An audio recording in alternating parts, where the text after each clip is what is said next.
Hi, I'm Cliff Barrickman. I'm a Bigfoot researcher and FLIR camera user. Today in front of me I have a brand new Flir Scout PS. We're going to open up this box and see what comes with it and exactly how easy this unit is to set up.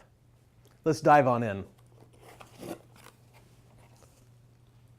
The first thing you're going to want to do is fill out the warranty card. This is a special 310 extended warranty, 3 years on the unit itself and 10 years on the detector.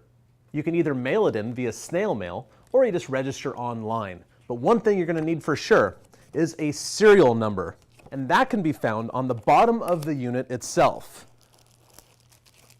right there. Also in the box will be a quick start guide. This is kind of like a basic condensed directions on how to get this unit rolling right away, and it's pretty much what we're going to be covering in this video. For more extensive directions, you're going to want to look on this CD-ROM. This is not a DVD. You put this in a computer, open it up, and then you can view all of the documentation on this unit in PDF format.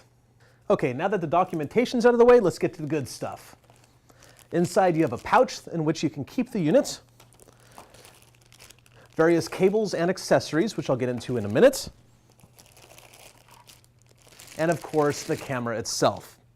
The first thing you want to do before using your Scout PS is to charge the battery. The Flir Scout PS has an internal rechargeable lithium battery.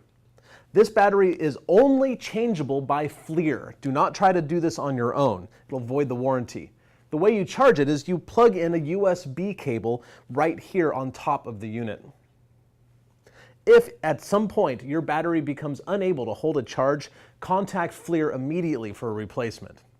One great feature about the Scout PS is this rubber eye cup. It stops any light from the display from leaking out and giving away your position. The next feature I want to point out is the diopter. You see, everybody's eyes are different, and this will help you get the sharpest, cleanest image possible in the display. On the underside of the unit is a tripod mount and a lanyard clip. The lanyard itself is included in the accessory bag, along with international adapters and the battery charger. Now onto the buttons. The first button you're going to want to be aware of is the power button. Push this button to turn the unit on or off.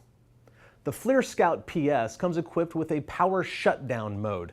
After 5 minutes of inactivity, the unit will shut itself down in order to save battery life. However, before it shuts down, it's going to give you a countdown, and at any time during that countdown, you can push any of these buttons to abort the shutting down sequence. Next, we have the brightness control. The brightness button not only controls the brightness of the display itself, but when the unit is powered off, it'll turn on the LED task light. Next, we have the palette button. The brightness of the objects in the display are going to determine which palette you want. The default palette is white hot, which means warm things appear white. But there's also black hot, which means that warm things appear black. And there's also Instalert, where the warm things appear red. There are 4 different sensitivity settings to Instalert, and this is a unique feature only found in FLIR cameras. And finally, we have the zoom button. If you have a Flir Scout PS32 like this unit, then pushing the zoom button will enable the 2x digital zoom. However, if you have a Flir Scout PS24, then pushing this button will freeze the frame in the display. And finally, we have the lens. FLIR recommends that you clean the lens using optical grade wipes and deionized water. To get rid of any smudges, fingerprints, or grease, you can use isopropyl alcohol. That's it. Nice and easy. Now you have all the information you need to get your Flir Scout unit up and running out of the box. Be sure to check out FLIR's Facebook page for the most recent thermal imaging videos and photographs taken on their gear. And also, please go to flir.com. This is the website where you can download all of the documentation for your FLIR camera.